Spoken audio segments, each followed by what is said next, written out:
The main engines will start 6.6 seconds before T-minus 0. Make sure those are running just fine. Take care of the twang in the orbiter. Yep. Sends it over, gets it back, it's back upright, and that's when you light those solid rocket boosters and you go for a ride. Onboard computers are now controlling.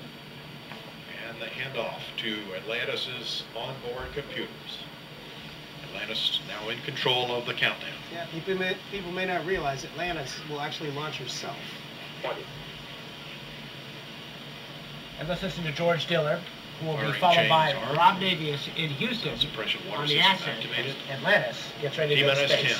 10, 9, 8, 7, 6, 5, 3, 2, 1, 0, and liftoff of Space Shuttle Atlantis on a mission to build, resupply, and to do research on the International Space Station.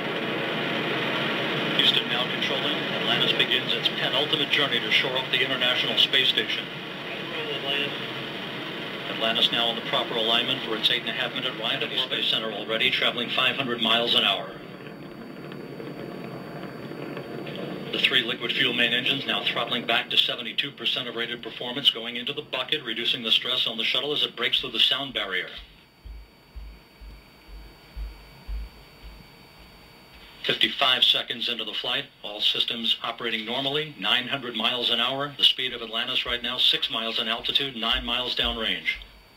Atlantis, go with throttle up. Copy, go with throttle up. The throttle up call acknowledged by Commander Charlie Hobaugh, joined on the flight deck by pilot Butch Wilmore, flight engineer Randy Bresnik, and Leland Melvin. Seated down on the middeck are Mike Foreman and Bobby Satcher, kicking off their work week with a Monday commute to orbit. 1 minute, 30 seconds into the flight. Atlantis 13 miles in altitude, 15 miles downrange, traveling almost 2,000 miles an hour.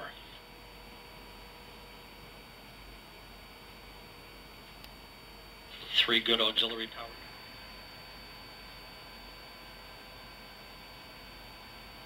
Booster officer confirms staging a good solid rocket booster separation. Guidance now converging. Atlantis steering into the center lane of Highway 129 en route to the International Space Station.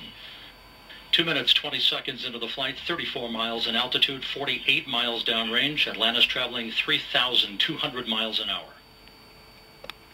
Main engine cutoff confirmed by the booster officer, standing by for external tank separation.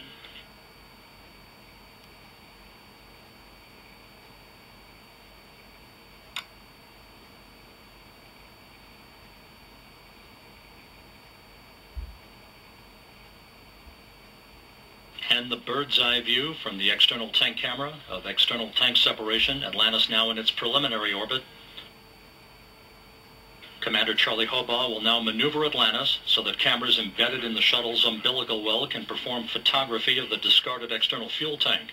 And Mike Foreman and Leland Melvin are about to use digital still and video cameras to capture handheld imagery of the tank for downlink a few hours from now.